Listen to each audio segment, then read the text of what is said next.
grace to lay it down. All my dreams in Him be found. And oh, for faith to keep it true and never stop believing you. And when it's strong, oh, when it falls through, oh Lord, to know my answer is you. Iglesia de Río Negro y de Marinilla, buenos días. Qué bueno podernos reunir nuevamente en la mañana de este domingo para cantar en el nombre del Señor, para estudiar su palabra y para sentir en cierta medida y a pesar de las distancias el acompañamiento, la cercanía, la compañía de nuestros hermanos en tantos lugares. Estamos atravesando tiempos difíciles en los que estamos seguros que Dios también está haciendo cosas profundas en su misma iglesia.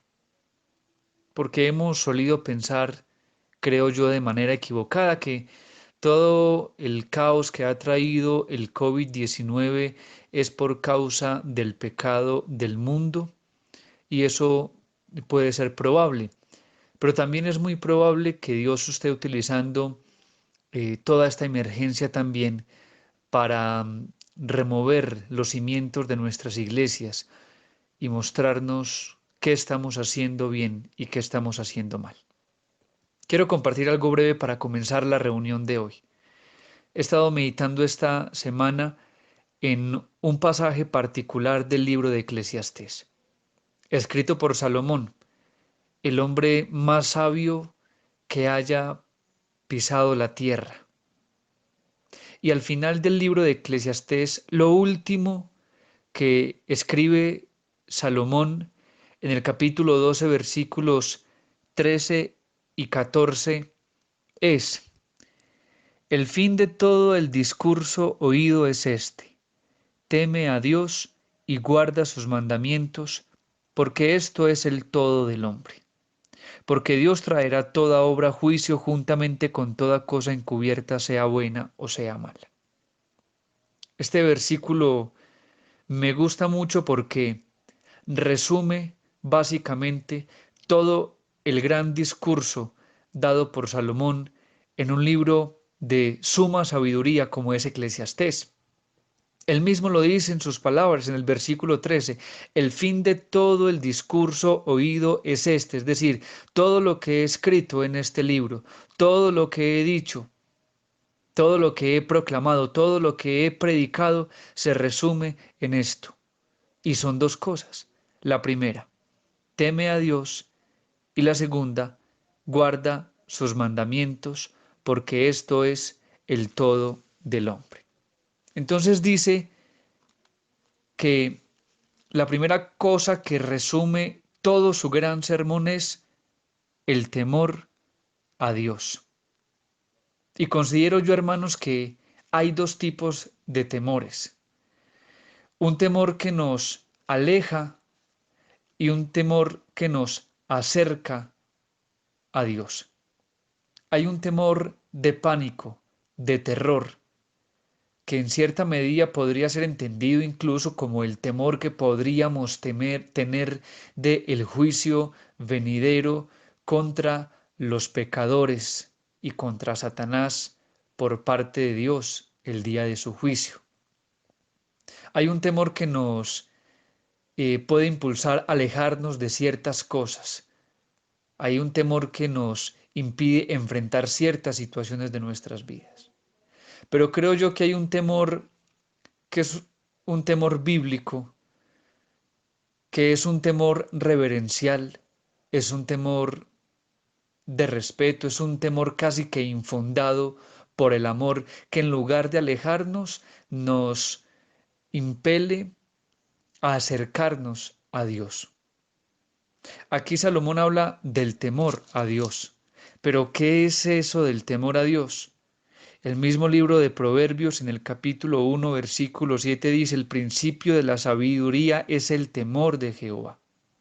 En el sentido de que si hay alguien entre nosotros que quiera ser sabio, que desee sabiduría, debe empezar por temer a Dios. Sin embargo, sigue siendo algo abstracto para nosotros. ¿Qué es en realidad el temor de Dios o de Jehová? El capítulo 8 de Proverbios, en el versículo 13 dice, el temor de Jehová es aborrecer el mal, la soberbia y la arrogancia, el mal camino y la boca perversa, aborrezco. Incluso más adelante en el versículo 10 del capítulo 9 de Proverbios dice, el temor de Jehová es el principio de la sabiduría, de nuevo lo repite, y el conocimiento del Altísimo es la inteligencia. Entonces creo que en Proverbios 8:13 tenemos una buena definición de lo que vendría a ser el temor de Jehová. Aunque yo estoy seguro que Dios nos ha hablado particularmente a cada uno de nosotros sobre qué manera de temor deberíamos tener para con Él, cómo deberíamos temer a Dios. Un temor que se sujeta, un temor, de nuevo lo digo, infundado por el amor, un temor que infunde respeto, reverencia, alabanza a un Dios vivo. Y lo segundo que dice Salomón en el libro de Eclesiastés es guardar sus mandamientos. Y creo que este pasaje rebosa eh, el concepto básico que tenemos de los 10 mandamientos en Éxodo capítulo 20. Creo que hay tantas demandas en la palabra de Dios y uno podría preguntarse, pero ¿cómo cumplir todas las escrituras? Pues mientras estemos en esta tierra nos será imposible hacerlo. Y ustedes dirán, pero entonces ¿qué sentido tiene si no podemos cumplir la ley?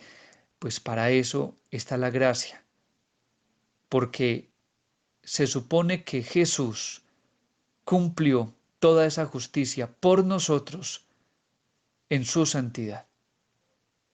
Ahora bien, recordemos que una vez conocemos a Dios, inicia en nosotros un proceso de santificación por medio del Espíritu Santo. Es decir, de ir conociendo a Dios a través de su palabra y a través de sus mandamientos, de sus demandas, santas demandas para su pueblo. Y el Espíritu Santo hace que en nosotros se encienda ese deseo ferviente de cumplir realmente a cabalidad la ley de Dios. ¿Y cómo conocer la ley de Dios? Pues bueno, quiero resumir o quiero terminar con esto. Tenemos la fortuna, hermanos, de hacer parte de una iglesia que se ha esmerado de verdad en predicar la Biblia tal cual está escrita, sin sobreinterpretarla o sin utilizarla a favor de los deseos o las intenciones de hombres en particular. Ustedes lo pueden ver, lo han podido notar en los sermones de todos los predicadores de esta iglesia. Nosotros hacemos lo que llamamos como predicación expositiva, que básicamente es predicar la Biblia como tal, las escrituras tal y como están escritas, ir explicando lo que está allí escrito. La predicación expositiva es poner al predicador en función de la Biblia y no la Biblia en función de las ideas de un predicador. La palabra, a nuestro modo de ver, tiene autoridad y tiene toda la potestad para gobernar nuestros corazones, cambiarlos, transformarlos, renovarlos y también nuestra iglesia. Si nuestros predicadores predicaran a su antojo sus ideas, la iglesia nunca podría alcanzar conocimiento y santidad más allá que la que tiene el predicador. Pero si el predicador predica la misma Biblia, tanto el predicador como la congregación se verán siempre atraídos a un nivel mucho más sublime de santidad y una manera propia de glorificar a Dios. Pero hace falta algo, que escuchemos, que no nos hagamos los sordos.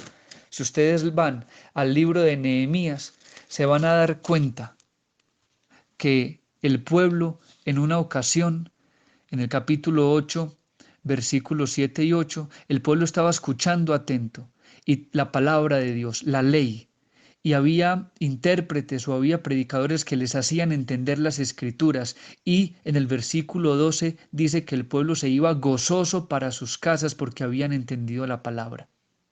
Creo que tenemos buenos expositores en nuestra iglesia. Y no hago esto como una especie de mutuo elogio para mis hermanos, sino llamando la atención sobre algo. ¿Cuánto estamos escuchando? ¿Cuánta atención le estamos prestando nosotros a la palabra de Dios que se predica en esta iglesia? Dos cosas: temer a Jehová.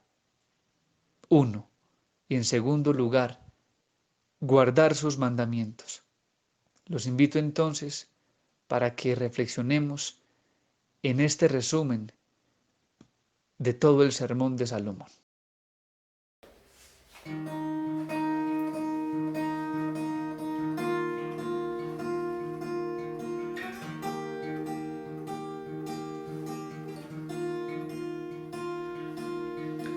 Alfa y Omega, el que era, es y quien vendrá, quien vive y reina, y el cielo adora sin cesar.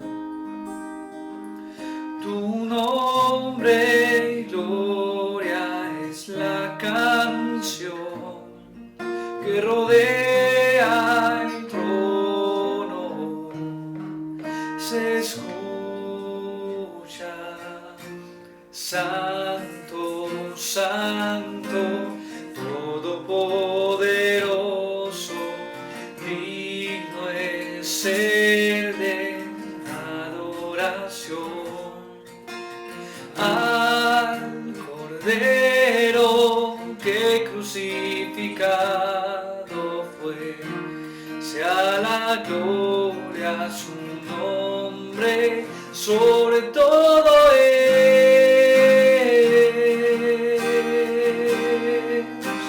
sobre todo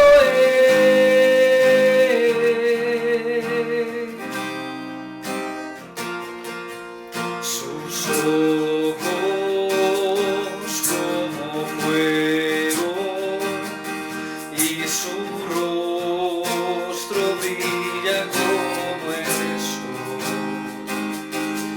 Su voz es poderosa, ruge como las olas del mar, y al mirarte cae todo ser ante tu gran majestad y canta: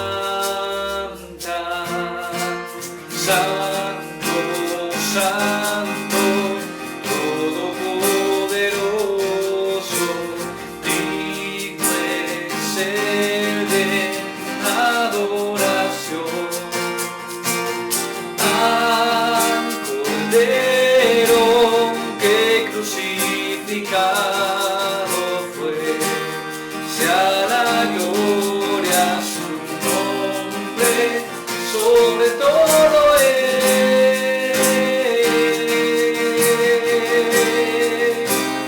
sobre todo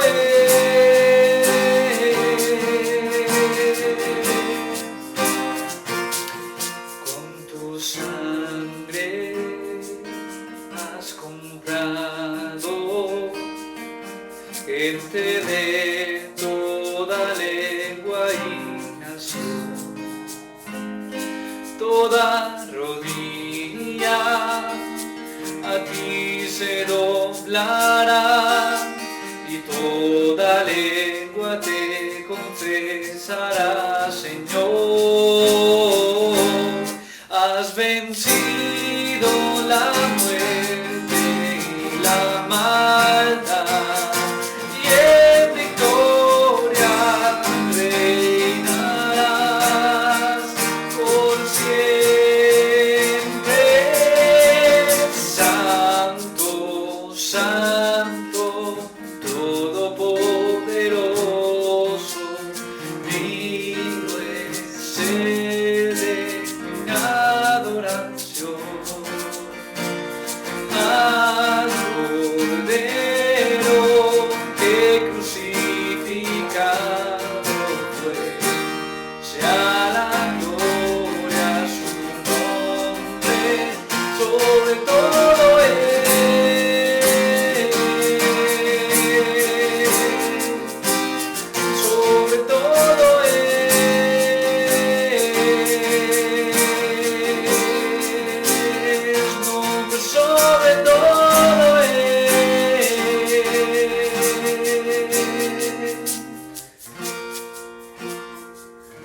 Jesús está mi fe, mi esperanza y mi canción, piedra angular, firme sostén, inconmovible en la aflicción.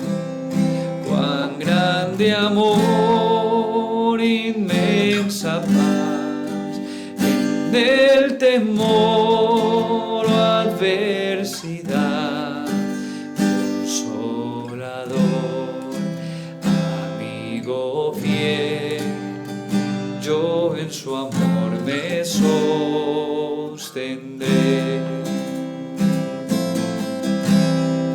Solo en Jesús, Hijo de Dios, quien se humilló por nuestro bien, Cordero de mi salvación, por este mundo herido fue, en una cruz fue a morir, y Dios mostró su gracia ahí, pues mi pecado Él llevó, en su aflicción vida me dio. En un sepulcro Él yació, el cuerpo inerte del Señor, Mas el tercer día llegó, resucitó en gloriosa luz, y al triunfar sobre el mal, perdió el pecado potestad. el suyo soy y el mío es, pues con su sangre me compró. Desde el nacer hasta el morir, sea el poder de Cristo en mí. No temeré, seguro estoy, mi vida yo a Él le doy. Ningún poder, ningún afán de Él me arrebatará, Hasta que Él venga otra vez, en su poder me sostendré.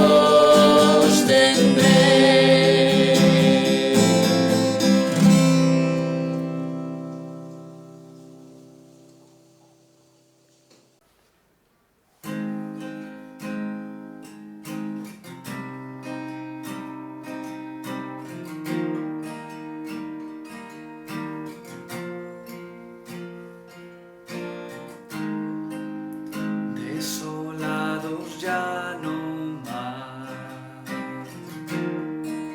somos herederos con Jesús, extranjeros ya no más, ahora somos hijos por la cruz.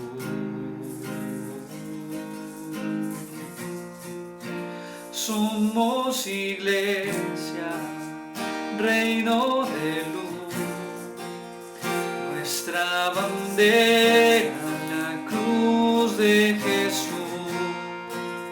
Somos iglesia, somos nación, la tumba vacía es nuestra canción.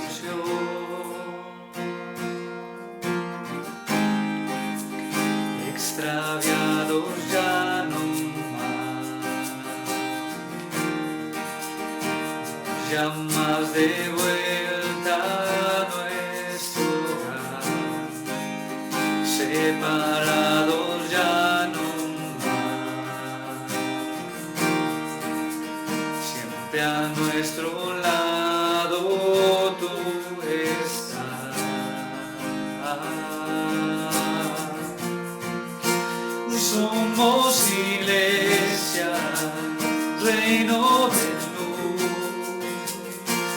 nuestra bandera en la cruz de Jesús.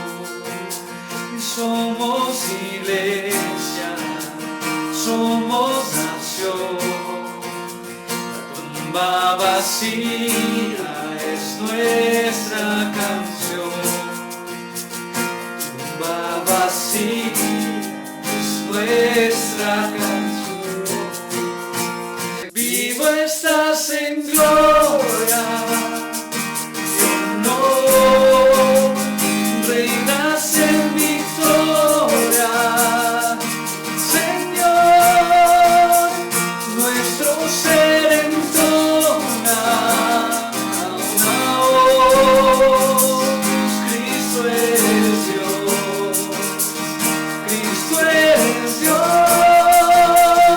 Vivo estás en gloria y honor, reinas en victoria, mi Señor, nuestro ser entona a una voz. Cristo es Dios, Cristo es Dios. Somos iglesia, reino de luz, nuestra bandera, la cruz de Jesús. Somos iglesia, somos nación. La tumba vacía es nuestra canción. La tumba vacía es nuestra canción.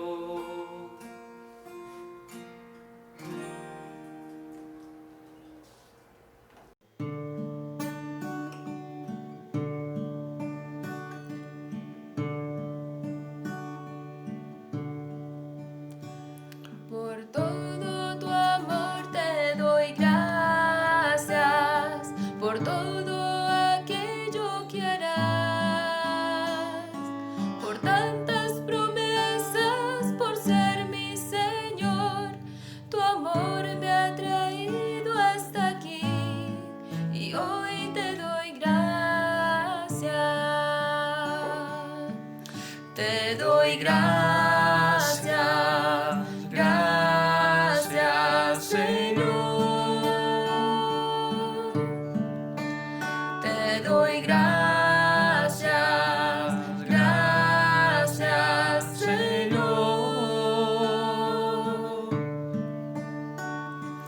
Gracias por darme total libertad. Gracias por todo pecado borrar. Te doy gracias,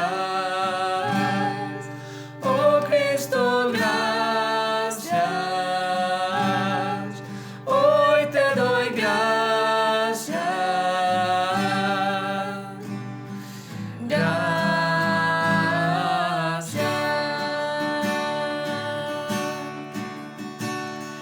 gracias Señor por las pruebas, porque estás formando en mí la imagen de Cristo, tu Hijo Jesús. Tu amor me ha traído hasta aquí y hoy te doy gracias. Te doy gracias, gracias Señor. Te doy gracias, gracias Señor.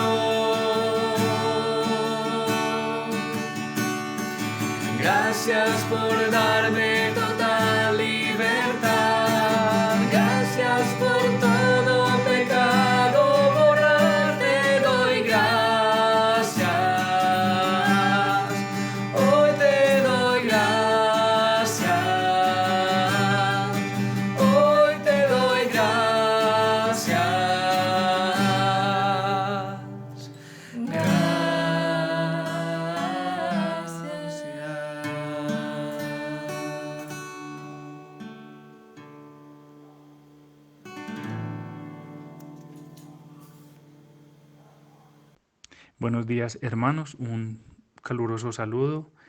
Para pasar ya en el tiempo de la cena, vamos a leer un bonito texto bíblico.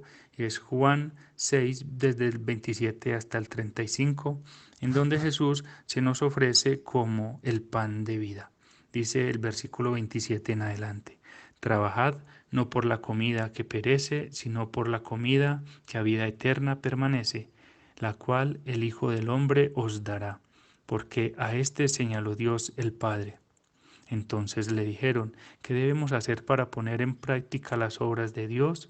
Respondiendo Jesús y les dijo: Esta es la obra de Dios, que creáis en el que Él ha enviado. Le dijeron entonces: ¿qué señal pues haces tú para que veamos y creamos qué obra haces? Nuestros padres comieron el maná en el desierto, como está escrito: pan del cielo les dio a comer. Y Jesús les dijo: de cierto, os digo, no os dio Moisés el pan del cielo, mas mi Padre os da el verdadero pan del cielo, porque el pan de Dios es aquel que descendió del cielo y da vida al mundo. Le dijeron: Señor, danos siempre este pan. Jesús les dijo: Yo soy el pan de vida, el que a mí viene nunca tendrá hambre, y el que en mí cree no tendrá sed jamás. Bueno, mis hermanos, acá la palabra de Dios es muy clara, la palabra de Dios nos habla, y en estos momentos Jesús nos está diciendo que Él es el pan de vida. Jesús hace una comparación muy clara y nos pone dos elementos de la canasta familiar básicos, que es el agua y que es el pan. Él se está comparando con estos dos artículos porque para nosotros es esencial en la vida física el pan y el agua, ¿cierto? Con el pan calmamos nuestra hambre y con el agua calmamos nuestra sed. Así Dios quiere que nosotros entendamos espiritualmente que es necesario que nosotros acudamos a Jesús cuando tengamos hambre y también que acudamos a Jesús cuando tengamos sed. También mediante la palabra de Dios podemos alimentarnos. Esta es la enseñanza básica de este texto bíblico, en donde Jesús quiere que acudamos a Él, que creamos en Él y que vengamos a Él. Este texto nos concientiza de que Jesús es el camino, la verdad y la vida, de que Jesús es la puerta. ¿Y a dónde es ese camino? ¿A dónde es esa puerta? Hacia la vida eterna, en donde Dios nos espera, pero que es necesario que nosotros creamos con una fe genuina y que estemos alimentándonos diariamente, como dice en el Padre Nuestro: Dadnos hoy el pan de cada día. Entonces es necesario que nosotros acudamos a Jesús, que lleguemos a Él, que clamemos y que le creamos, ¿cierto? Debemos reconocer que Jesús es el Señor y que Dios le resucitó de entre los muertos. Esta es nuestra enseñanza de este texto bíblico. Bueno, hermanos, ahora ya en el tiempo de la simbología vamos a seguir en este mismo capítulo leyendo y vamos a leer del versículo 53 al 56. Dice la palabra de Dios: Jesús le dijo: de cierto os digo, si no coméis la carne del Hijo del Hombre y bebéis su sangre, no tenéis vida en vosotros. El que come mi carne y bebe mi sangre tiene vida eterna, y yo le resucitaré en el día postrero, porque mi carne es verdadera comida y mi sangre es verdadera bebida. El que come mi carne y bebe mi sangre, en mí permanece y yo en él. Bueno, hermanos, acá el Señor está haciendo unas promesas, está diciéndonos que si comemos y bebemos de su cuerpo y de su sangre, tendremos vida eterna, y que también Él permanecerá en nosotros y nosotros permaneceremos en Él. Mediante esta simbología, que es un mandato que Dios nos ha dado, es de tomar la representación del cuerpo, tomar la representación de la sangre mediante el pan y mediante el zumo de uvas. Entonces es un mandato, pero también antes de hacerlo debemos probarnos, debemos discernir y debemos examinarnos, como dice 1 Corintios capítulo 11 del versículo 27 en adelante, donde la palabra de Dios nos está exhortando a que tengamos ciertos cuidados con nuestro comportamiento diario, pero también nos dice antes de tomar la cena debemos discernir, probar y examinarnos a nosotros mismos. Y pues si nuestro comportamiento no ha sido agradable en todo para Dios, entonces debemos acudir a Él con arrepentimiento, pidiéndole perdón por nuestros pecados y restaurando nuestra comunión con Él. Entonces, este es como esta enseñanza de la palabra de Dios. Bendito Señor, queremos en estos momentos orar, Señor. Queremos, Padre, por medio de este medio, darte muchas gracias. Darte muchas gracias infinitas, Señor, por nuestro Señor Jesucristo. Queremos, Padre, agradecerte porque has tenido misericordia de todos nosotros, los que hemos creído en tu Hijo como Salvador, como ese Hijo obediente, que fue obediente hasta la muerte y muerte de cruz, que sufrió, que quiso perseverar en la obediencia y que esto le acarreó mucho sufrimiento, pero que lo hizo perfecto para que por medio de él podamos ser salvos quienes creemos plenamente en él, quienes lo declaramos y queremos, Señor, también darte gracias porque le has resucitado, porque ese Hijo obediente murió en la cruz, porque derramó su sangre, pero porque está vivo, porque aún vive para nosotros, Señor. Pasamos de ese momento de tristeza, de dolor, a ese momento de alegría de poderle ver resucitado y también de que está sentado a tu diestra, Señor, esperando por nosotros y preparando morada para nosotros, Señor. Queremos, Padre, darte muchas gracias. Es un sentimiento de gratitud el que ahora sentimos por ti, porque mediante Jesucristo hemos podido volver a vivir, Señor, porque éramos inmundos, porque éramos pecadores, porque estábamos alejados de ti y ahora mediante nuestra fe podemos gritar victoriosos, Señor, que estamos y que permaneceremos y que estaremos en tu reino, Señor. Te damos gracias, Padre. Te damos gracias a ti, Jesucristo, porque obedeciste hasta la muerte y porque nos has redimido. En el nombre de Jesús tomamos esta simbología y te damos gracias. Amén.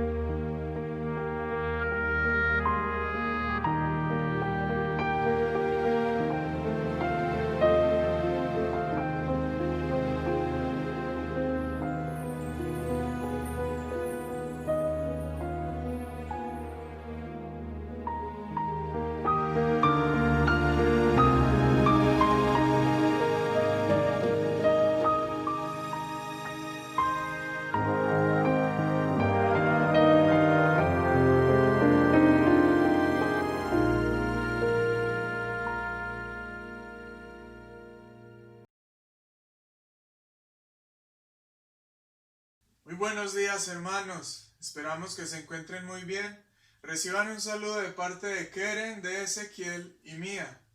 Queremos contarles que teníamos desde hace tiempo muchos deseos de poder compartir con ustedes, aunque sea a través de estos medios. Y en esta mañana pues se nos ha dado la oportunidad de compartir la palabra del Señor. De esa forma quisiera invitarlos a abrir sus Biblias en el libro de Hebreos, capítulo 12, versículos del 1 al 2. Hebreos capítulo 12, versículos del 1 al 2. Mientras usted busca en su Biblia y mientras termina de ponerse en disposición para recibir la palabra, quisiera animarle que vayamos al Señor en oración. Padre, te agradecemos por el hecho de que hayas decidido registrar de forma escrita tu palabra. De esta forma ya es guardada con mayor severidad de la corrupción, Señor, y la depravación del hombre que continuamente desea atacar tu palabra. El enemigo tuyo es enemigo también de tu palabra, Señor. Pero gracias, porque no solamente la inspiraste al momento de que ella fue escrita, sino que también has decidido preservarla y ella continúa obrando vida eterna y haciendo la labor para la cual tú la has enviado, Señor. En esta mañana quisiéramos pedir que consideres cada uno de los corazones de las personas que escucharán tu palabra. Quisiéramos pedirte que corrijas, Señor, lo que merece ser corregido, que instruyas, Señor, a quienes debemos ser instruidos, que también redargullas nuestro espíritu y que nos exhortes a responder con obediencia ante la palabra que traes delante de nosotros. Señor, en el nombre de Jesús rogamos que nos des un oído presto para recibir las palabras de vida eterna. Que esta mañana tu palabra pueda ser verdaderamente viva y eficaz en el corazón de cada uno de nosotros. Oh Rey, habla por favor, que tus siervos escuchan. En el nombre de Cristo, Señor, rogamos la ayuda y la dirección de tu Espíritu Santo para que tu palabra pueda verdaderamente llevar fruto en nuestras almas. Esto te lo pedimos en el nombre de Jesús. Amén. Bueno, entonces lo invito a leer Hebreos capítulo 12, versículos 1 y 2.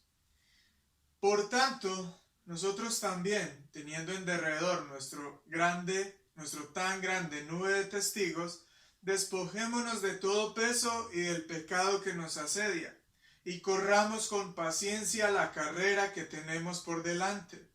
Puestos los ojos en Jesús, el autor y consumador de la fe, el cual por el gozo puesto delante de él sufrió la cruz, menospreciando el oprobio, y se sentó a la diestra del trono de Dios. Está ahí la lectura, hermanos. No sé si algunos de ustedes han tenido la oportunidad de leer el libro El progreso del peregrino. Allí hay un diálogo entre cristiano, obstinado y flexible, a quien en la película se le conoce como maleable.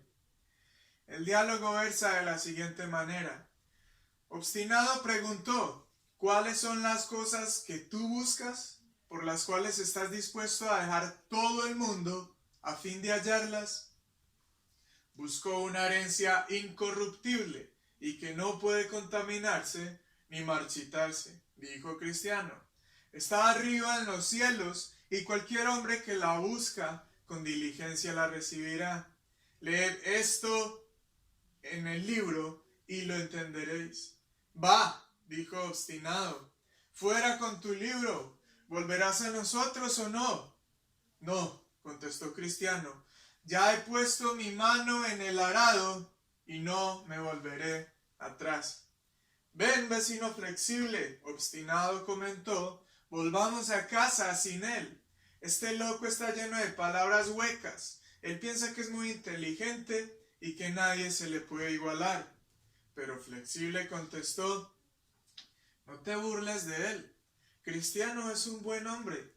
Si lo que dice es cierto, creo que me iré con él. ¿Qué? ¿Otro tonto?, exclamó obstinado con disgusto. Es mejor que te vengas conmigo. ¿Quién sabe a dónde te llevará este loco? Vuélvete, no seas tonto. Cristiano le rogó a obstinado: no le digas que se vuelva. Venid ambos conmigo. La felicidad y la gloria de que hablé son reales. Si no me creéis a mí, leed lo que está escrito en este libro. Cada palabra es verdad. El escritor del libro derramó su sangre como garantía. Este diálogo es una muestra de lo que es la carrera cristiana. Si bien Cristiano en este tiempo no había nacido de nuevo y se encontraba en el proceso de convicción, ya depositaba fe en la palabra de Dios, como acabamos de leer. aunque estaba iniciando su peregrinaje de fe, ya aún así experimentaba tropiezos a la hora de correr hacia Jesús. Y más que tropiezos, fueron invitaciones claras a regresar, a volver atrás.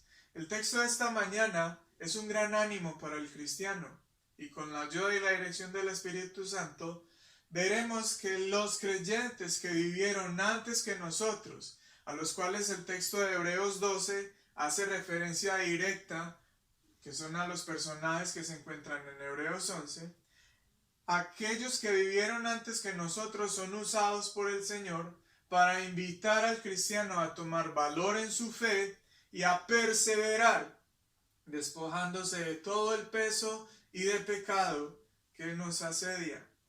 Todo esto se logra, sin embargo, con los ojos puestos en Jesús. Con respecto al libro de Hebreos, como su título lo dice, fue escrito para judíos convertidos al cristianismo. Si bien la fecha y el autor no se conocen con claridad, hay algo que sí se conoce con claridad y es el tema y el propósito del libro. Algunos mencionan que el texto fue escrito en el año o en la década de los 60 después de Cristo. Con respecto a su autoría, algunos piensan que fue Pablo, pero otros dicen que no hay suficiente evidencia para distinguir las características de una epístola paulina. Sin embargo, si bien no hay claridad con respecto a la fecha y al autor, sí hay claridad con respecto al tema principal de este libro. Este libro fue escrito para creyentes con un trasfondo judío, como ya vimos, y algunos de ellos estaban regresando al yugo de la ley por la persecución que muchos de sus compatriotas judíos con toda la herencia de la ley y los profetas ejercían sobre quienes se convertían al cristianismo. Solo podemos ver esta persecución en el capítulo 10, versículo 33, por lo cual el libro les exhorta a no regresar, y esta exhortación la encontramos entre los versículos 26 y 29 del capítulo 10.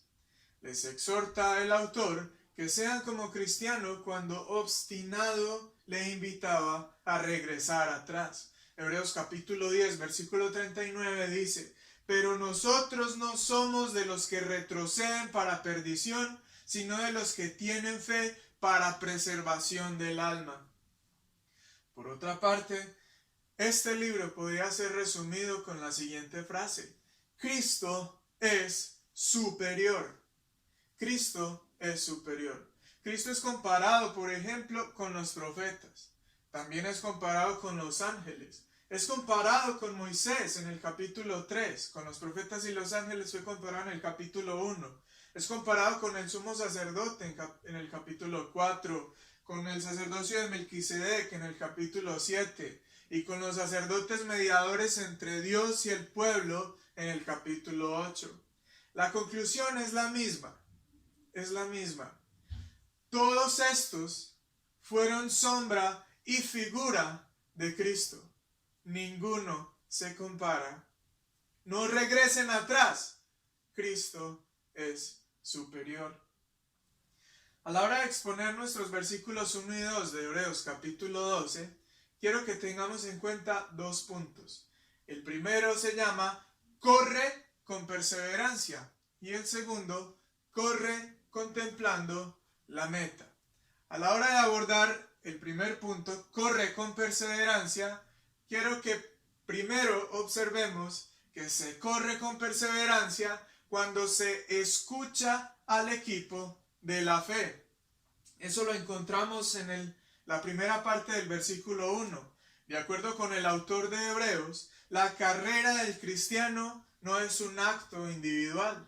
Mientras el creyente corre la vida de fe, hay diversas personas, y según nuestro texto, hay una gran nube de personas que perciben y son testigos de la carrera tuya.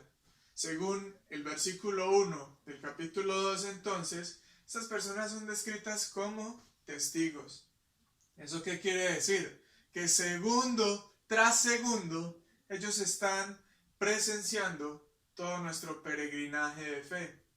Ahora, ¿quiénes son estos testigos del versículo 1 de Hebreos 12? Estos testigos son los mismos que el mismo autor ha venido mencionando, en este caso en el capítulo previo, en Hebreos capítulo 11. Vaya conmigo a este capítulo, Hebreos 11, retroceda un capítulo y observe, por ejemplo, el versículo 4. Allí se menciona a Abel. Observe también el versículo 5, se menciona a Enoc. Si observa el versículo 7, se menciona a Noé. El versículo 8, a Abraham. Versículo 11, a Sara. En el versículo 20 se observa a Isaac. Versículo 21, a Jacob. Versículo 22, José. Versículo 23, Moisés. Y así sucesivamente. Recordemos que la epístola fue escrita para personas que compartían la herencia judía. Por eso todos los integrantes de esta lista de Hebreos 11 eran héroes nacionales para el pueblo de Israel. El propósito que tiene el autor al mencionar a estos personajes es recordarle al cristiano, en aquel caso, a quien se había convertido después de ser judío, que todos estos héroes, que así como ellos caminaron por la fe y no por la ley, estaban observándole desde la tribuna. Sin embargo, en la carrera cristiana, no solo ellos nos observan a nosotros también debemos observarlos a ellos. Observamos su fe, como dice Hebreos capítulo 11, versículo 1. Observamos que ellos esperaron lo que no vieron, pero que tuvieron certeza y convicción. Ellos hicieron grandes sacrificios con su fe, como dicen los versículos 32 al 34. ¿Y qué más digo? Porque el tiempo me faltaría contando de Gedeón, de Barak, de Sansón, de Jefté, de David, así como de Samuel y de los profetas, que por fe conquistaron reinos, hicieron justicia, alcanzaron promesas, taparon bocas de leones, apagaron fuegos impetuosos, evitaron filo de espada, sacaron fuerzas de debilidad, se hicieron fuertes en batallas, pusieron en fuga ejércitos extranjeros. Uno de los propósitos al leer las Escrituras es que nuestra fe es fortalecida por el testimonio y las vidas de aquellos que se encuentran registrados allí. Cuando veamos diferentes situaciones que nuestros padres en la fe debieron enfrentar, cobraremos valor.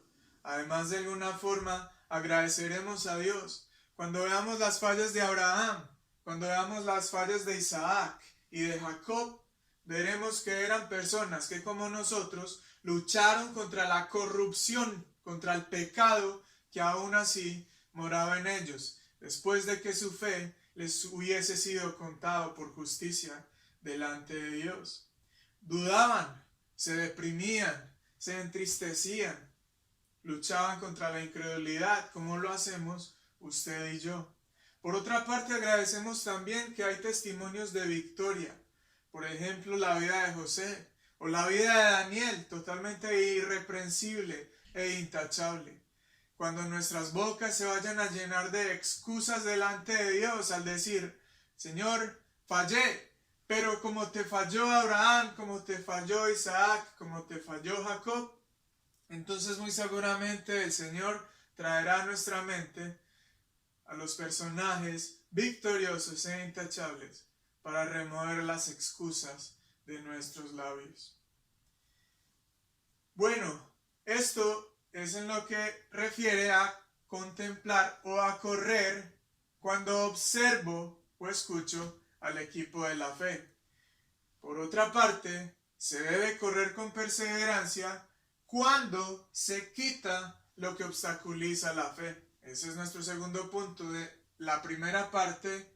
La primera entonces es escucho al equipo de la fe y el segundo es quito lo que obstaculiza mi fe.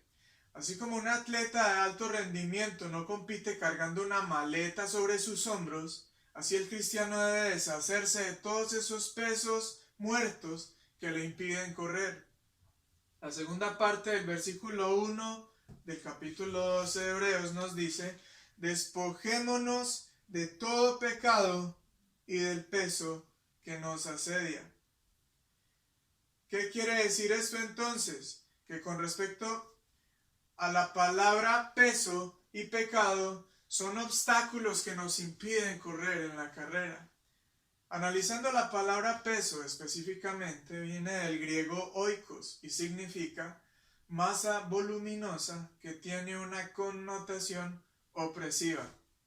Regresando a nuestro libro, El progreso del peregrino, no sé si los niños que han leído el libro o han visto la película, y muchos de los adultos también, identifican la imagen de Cristiano cuando arranca su viaje de fe, cuando el Señor lo está atrayendo hacia él y está produciendo en él convicción en su palabra y en su condición como pecador, que Cristiano inmediatamente adquiere una maleta. Esa maleta o ese bulto, muchas de las personas de pronto quizá no saben qué es. Bueno, ese bulto o esa maleta es la convicción del pecado. Esa maleta es la culpa del pecado, es la vergüenza del pecado y es la condenación que produce el pecado. De esa maleta es que únicamente una persona puede hacerse libre cuando es perdonada por el Señor, que es lo mismo que sucede con Cristiano más adelante en el relato. Cuando logra entender y echar un vistazo con fe salvífica a la cruz, su maleta se desprende inmediatamente de su espalda. La única carga que un cristiano debe tener a la hora de correr es la que Dios pone en el corazón de este cristiano para que éste le sirva, como lo hizo Pablo, por ejemplo, en cuyos hombros se agolpaba día y noche la preocupación por las iglesias. La carga de un cristiano no debe ser una carga de pecado, debe ser una carga que sea un anhelo por servir al Señor. En cuanto al pecado, hay varias razones por las que Dios nos pide despojarnos de él. Por ejemplo, la santidad de Dios. Como nuestro Dios es 3 veces santo, cualquier pecado o transgresión de su santidad es horrible delante de él.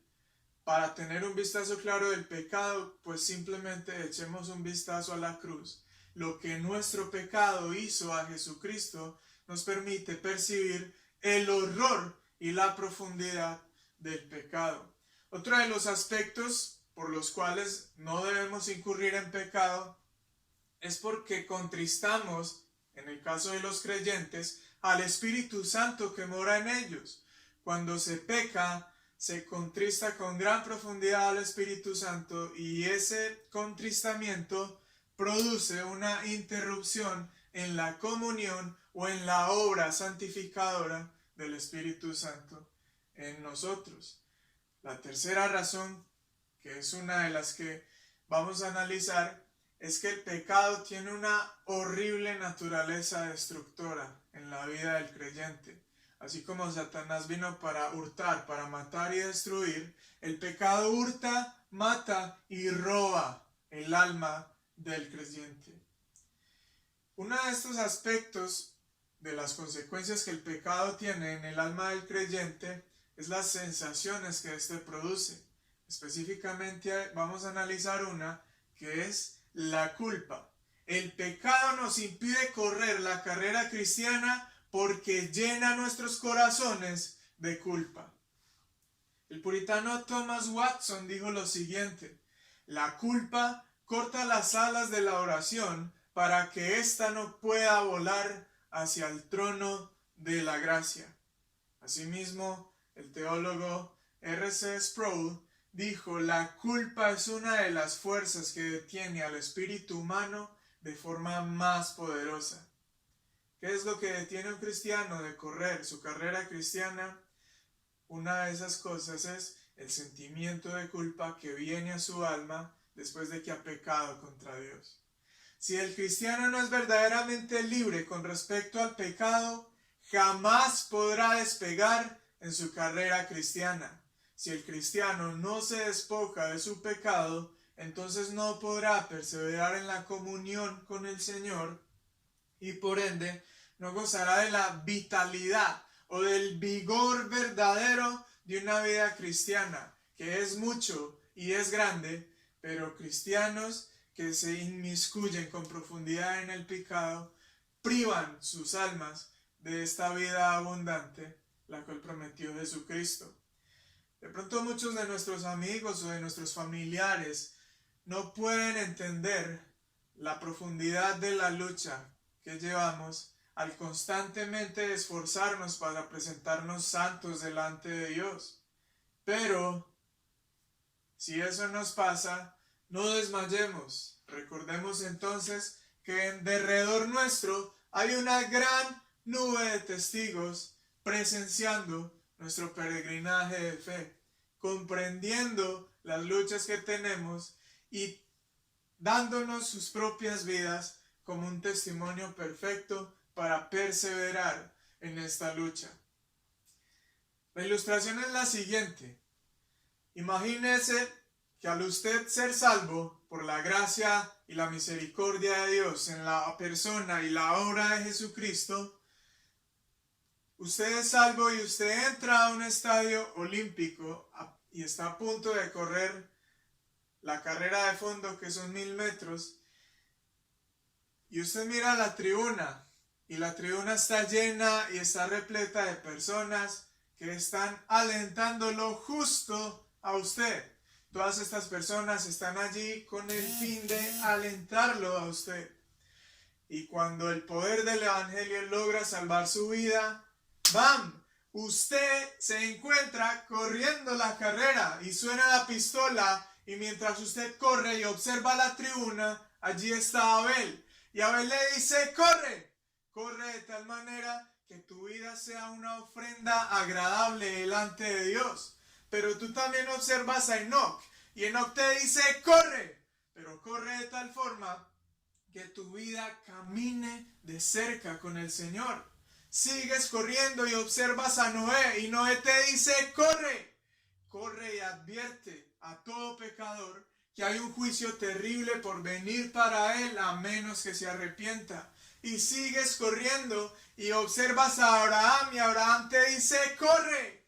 Corre y corre, aunque tengas que esperar y esperar en el Señor. Y continúas tu carrera, y en este caso observas a Moisés. Y Moisés te dice, corre, corre, y no disfrutes de los deleites de este mundo antes que sufrir con el pueblo del Señor. Hay otra cosa que te va a decir Moisés también. Corre, pero sobre todo, corre fijando tus ojos en el invisible. Corre sin temor, corre con tus ojos y sosteniendo tu mirada en el invisible. Finalmente, todos te dirán, levanta tu cabeza, porque Jesús te está esperando en la meta. Si hay pesos que te han oprimido y te han hecho cesar de tu carrera, ve a Jesús, porque como Él dijo, venid a mí todos los que estáis trabajados y cargados, y yo os haré descansar. Si eres alguien, por ejemplo, que corre desde lejos como Pedro cuando negó al Señor, que corre con culpa, que corre con vergüenza, que corre como si tuviese una bola de hierro pegada en sus pies que no le permite correr la vida cristiana con libertad, entonces toma la promesa que hay en 1 de Juan, capítulo 1, versículo 9. Si confesamos nuestros pecados, Él es fiel y justo para perdonarnos y limpiarnos de toda maldad. Hermano y amigo, corre hacia Jesús. Bueno, hermanos, hemos visto entonces que debemos correr con perseverancia y que para correr con perseverancia se deben tener en cuenta dos cosas. Primero, escuchar al equipo de la fe, y segundo, quitar lo que obstaculiza mi fe. Ahora veremos el segundo aspecto de nuestro mensaje de esta mañana, contenido en el versículo 2 del capítulo 12 de Hebreos.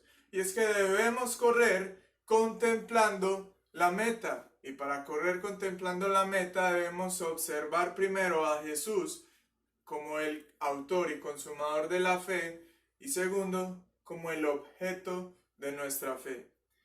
Observar a Cristo como el autor y consumador de la fe es importante, y esto es algo que voy a repetir y que incluso he dicho pues ya en anteriores ocasiones más de una vez, y es que el libro de Hebreos fue escrito para personas del linaje judío, y esta frase es muy importante, al menos la frase inicial del versículo 1 del capítulo 12. Como dice el autor en el capítulo 8 versículos 4 y 5, todo el sistema de ofrendas sacrificiales fue una sombra y figura de Cristo mismo. Todos los rituales de adoración que se llevaron a cabo en el tabernáculo y posteriormente en el templo apuntaban al derramamiento de sangre que haría el Cordero inmolado, Jesucristo. ¿Esto qué quiere decir? ¿A qué hacemos referencia entonces cuando llamamos a Cristo como el autor y consumador de la fe? Bueno, las personas en la dispensación del antiguo pacto, cuando se acercaban a Dios, las personas lo hacían a través de ciertos rituales relacionados con los sistemas de adoración y sacrificiales, y se acercaban a Dios de esta forma, a través de distintos sacrificios que ofrecían, se acercaban estas personas a Dios, pero ahora en Cristo, como Él es mediador de un nuevo y mejor pacto, ya las personas no deben acercarse a Dios a través de este tipo de rituales o sistemas sacrificiales. Las personas entonces se deben acercar a Dios a través de un mejor medio, y ese medio es la fe, la cual tiene a Cristo como su autor y consumador.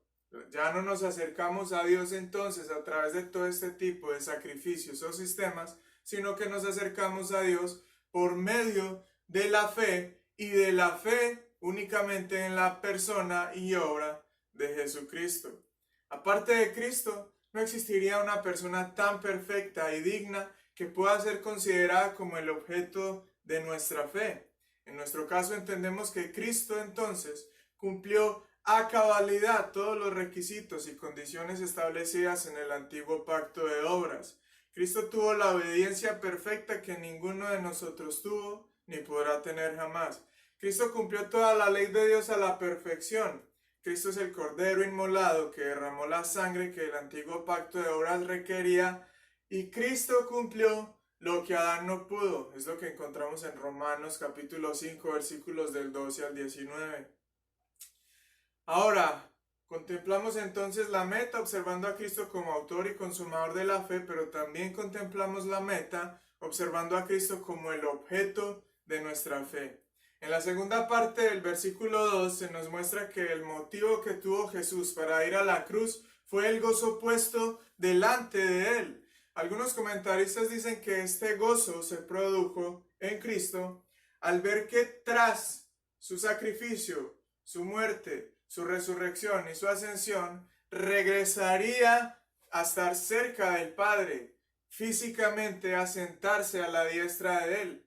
Dicen entonces que cuando Cristo vio que estaría de nuevo, en este caso humanamente cerca del Padre, se llenaría de gozo su corazón, pero otros dicen que lo que le produjo un verdadero gozo fue el ver que con su sacrificio, con su pasión, muerte, resurrección y ascensión, y ahora con su intercesión, justificaría a muchos.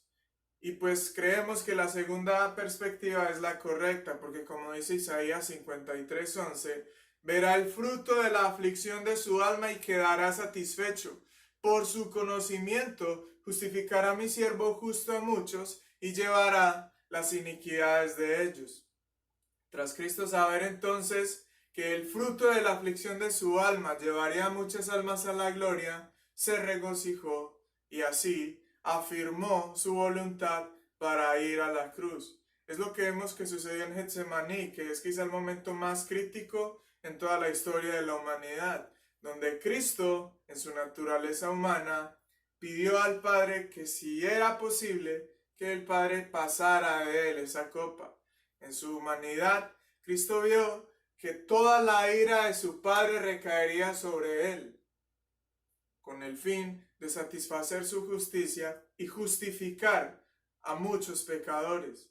Pero como Cristo tuvo delante de sí el gozo de saber que salvaría a muchos pecadores, entonces fue a la cruz y padeció por nosotros, por el pecador que sería o que habría de ser redimido. Así pues, entonces, Cristo es el objeto de nuestra fe. Es Cristo y solo Cristo el autor y consumador de la fe. No le importó el oprobio que debió soportar por quienes habrían de ser salvos. Y ahora está sentado a la diestra de la majestad de Dios.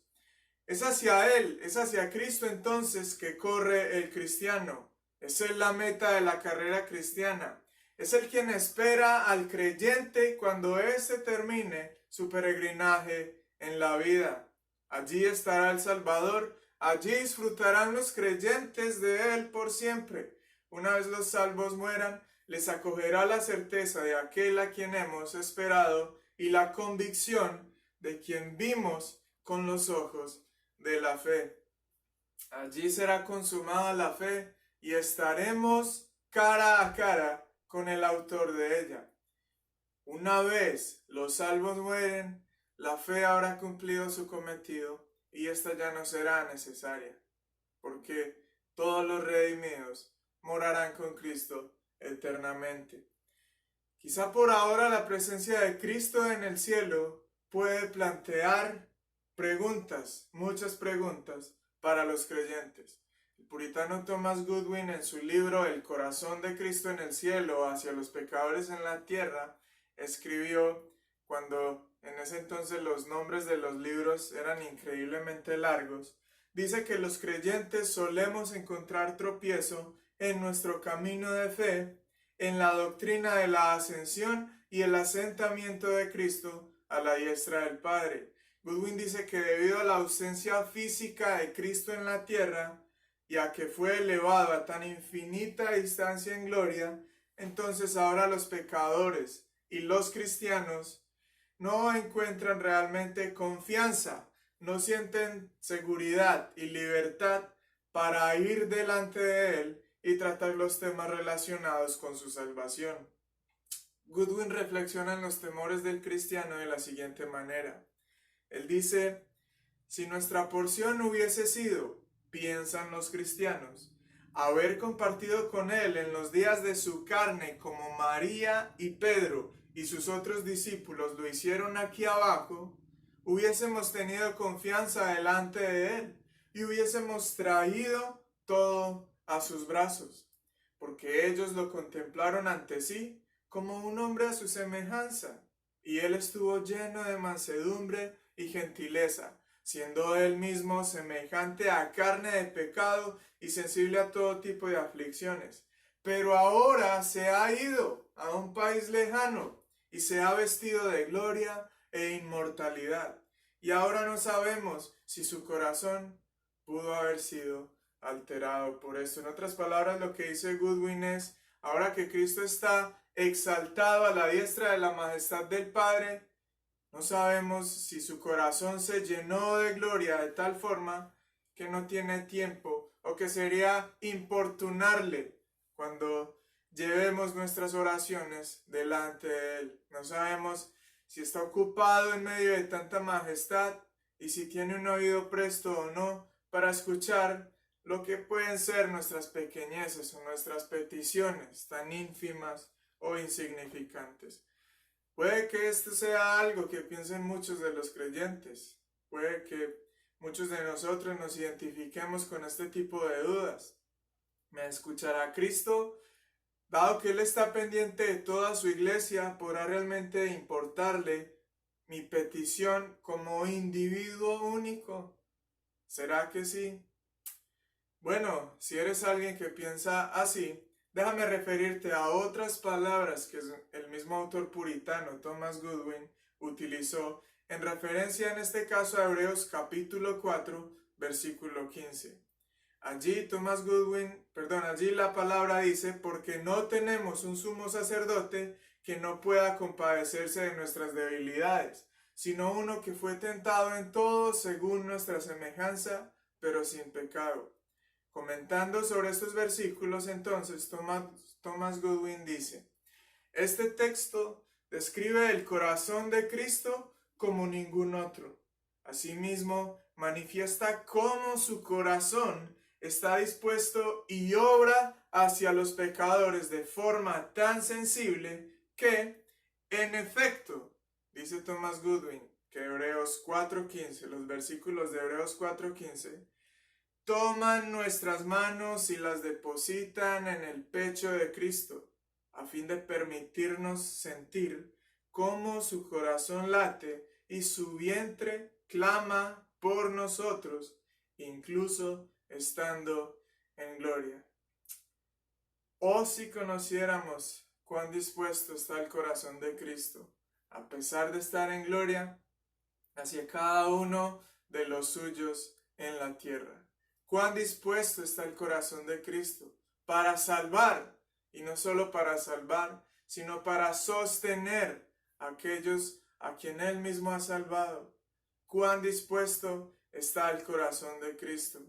Según Goodwin, entonces, Hebreos 4:15 es una forma de palpar el ritmo a través del cual late el corazón de Cristo por cada uno de los suyos aquí en la tierra.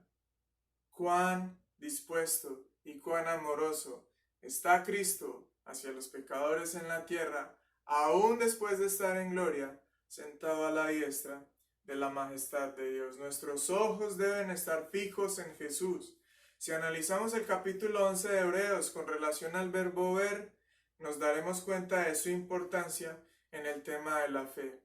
La fe implica no mirar cierto tipo de cosas, pero implica también mirar una o una persona en específico.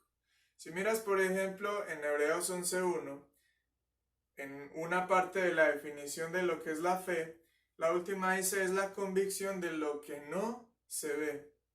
Al final del versículo 3 en Hebreos 11, tenemos que de modo que lo que se ve fue hecho de lo que no se veía, y allí vemos entonces otra vez, otra referencia a cosas que no se ven. En el versículo 7 vemos una frase hermosa. Por la fe cuando Noé fue advertido por Dios acerca de las cosas que aún no se veían, con temor preparó el arca en que su casa se salvase. Noé entonces preparó el arca acerca de cosas que aún no se veían. Sin embargo, la frase que quizá resume de mejor forma todo el capítulo 11 de Hebreos es una de las descripciones de Moisés. ¿Cuál es?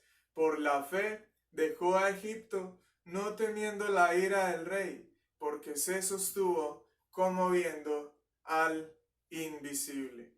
Los héroes de la fe tuvieron la oportunidad de ver grandes proezas de parte de Dios. Vieron grandes manifestaciones, vieron un mar abrirse en dos. Vieron 10 plagas que son unas muestras formidables del poder de Dios sobre la naturaleza y sobre la vida humana. Vieron también caer las murallas de Jericó solamente por elevar sus voces. Vieron muertos resucitar.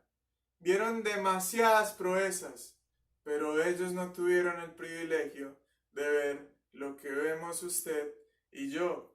La fe de los creyentes en el Antiguo Testamento era una fe de carácter escatológico. Ellos observaban a quien habría de venir. Nuestra fe, en nuestro caso, es una fe retrospectiva. Es una fe que mira hacia atrás, pero que a través del testimonio de las Escrituras observa muchas cosas que ellos, los creyentes del Antiguo Testamento, no pudieron observar. Corre entonces mirando a Cristo, sabiendo que Él te espera en la meta. Ahora, si eres alguien que no ha podido deshacerse de algún peso muerto, ve a Cristo. Si eres alguien a quien te persigue la culpa, pues ve a Cristo y ruega su perdón. Si eres un hijo de Dios y cargas con culpa, ve al Señor. Ve al Señor. Recuerda el versículo que mencionamos anteriormente. Venid a mí todos los que estáis trabajados y cargados, y yo os haré descansar. Ve a Cristo. Ve y arregla las cosas con Él. no dejes pasar ni un solo minuto más. Les voy a dar el final de una de las citas que les di más o menos en la mitad de nuestra predicación sobre el puritano Thomas Watson. Thomas Watson dice: la culpa corta las alas de la oración para que ésta no pueda volar hacia el tono de la gracia. Sin embargo, el final de esta cita es: pero el perdón las hace volver a crecer. Si la culpa cortó nuestra vida de oración, entonces el perdón hará que renazca de nuevo la semilla y recobraremos ánimo para elevar nuestras plegarias hacia el trono de la gracia. Finalmente, la palabra griega para carrera en nuestro pasaje es agón y significa competencia o lucha. De esta palabra griega se deriva nuestro vocablo del español, agonía. Si has luchado y luchado para correr el cristianismo y sientes que a través de los años que llevas de congregarte en la iglesia realmente no ha habido una obra sobrenatural de Dios en tu vida, entonces probablemente estés sintiendo que pasa y pasa y pasa el tiempo y tu vida continúa siendo una agonía. ¿Por qué? Porque solo aquellos que han sido perdonados y han sido justificados delante de Dios son quienes han librado su corazón de la culpa o de la carga de la que hemos hablado, del temor y de la vergüenza. Si usted es alguien que no es cristiano, déjeme hacerle la siguiente pregunta. ¿Qué hace usted con la culpa? ¿Qué hace usted cuando viene a su mente o a su corazón el peso de todos los pecados que usted ha cometido a lo largo de su vida? ¿Qué hace usted con ella? ¿La sumerge en el licor? ¿La distrae en los juegos? ¿O la apacigua a través de distintos comportamientos religiosos? Bueno, déjeme decirle que como sucedió con Isaías en el capítulo 6 del libro que tiene el mismo nombre, solamente la culpa puede ser quitada por el perdón de Dios. Usted no podrá remover la culpa de su espíritu jamás, a menos que sea perdonado por Dios. Y si es alguien que constantemente es atormentado por la culpa, entonces vaya a Jesucristo y ruegue por su perdón. Mi amigo, examina tu corazón y ve si verdaderamente hay fe allí. Si no, busca al Señor y ruégale que te la conceda, como lo ha hecho con muchos de nosotros. Finalmente, escuchemos a los testigos que nos rodean. Es el mensaje o es la conclusión a la que llegamos. Escuchemos a los testigos que nos rodean. Despojémonos de todo peso y pecado que nos asedia. Fijemos nuestros ojos en Cristo y corramos hacia Él. Nos encontraremos con Cristo, ya sea porque muramos o porque Él venga por segunda vez. Pero anhelemos encontrarnos con Cristo. Y mientras eso sucede, corramos con paciencia la carrera que tenemos por delante, la cual buscamos hasta encontrarnos con Él. Hermanos, que Dios los bendiga. Es un gusto haber compartido por este medio con ustedes. Y a los amigos que nos escuchan, pues también deseamos que el Señor obre para bienestar de sus almas, pero también para la gloria de su nombre. Quisiera que terminásemos con una oración. Señor, en el nombre de Cristo rogamos por favor que hables a cada uno de nosotros, no solamente a través de un mensaje cada domingo, sino cada vez que hablamos tus escrituras, que a través de tu Espíritu Santo danos entendimiento de ellas, Señor, y ayúdanos a sacar el máximo provecho para nuestras almas. Señor, por favor, si hay personas a quienes tú no has perdonado, te rogamos que consideres hacerlo. Considera, por favor, extender tu misericordia, tu gracia y tu salvación, Señor, a las personas que han escuchado esta palabra y que no son salvas. Son personas que pasarán una eternidad y que desde ya viven en enemistad contra ti. Señor, de igual manera ruego que bendigas a nuestros hermanos en Marinilla y en Río Negro, que continúes guiándolos y, Señor, te amamos y te glorificamos, aún en medio de esta pandemia de coronavirus. Quizás, Señor, es algo que has hecho porque quieres que tu iglesia se acerque a ti. Nos hace falta la comunión, Señor, nos hace falta el amor entre hermanos, pero gracias también porque esta pandemia llega en una época en la que los medios digitales, de alguna u otra forma, permiten acercar un poco más la brecha. Señor, glorificamos tu nombre y rogamos tu bendición sobre cada uno de nosotros con esta palabra que has traído a nuestras vidas. Ayúdanos a guardarla, a retenerla y a ponerla por obra. En el nombre de Jesús, amén. So give me strength to hold on tight through stormy gates till morning light. And when it's strong, oh, when it falls through.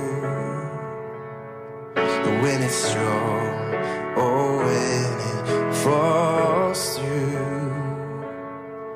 When it's strong, oh, when it falls through.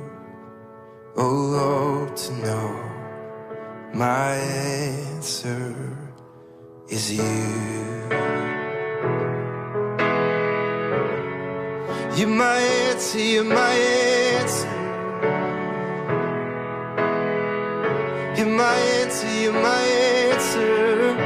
When it's strong, oh, when it falls through. Oh Lord, to know my answer is you.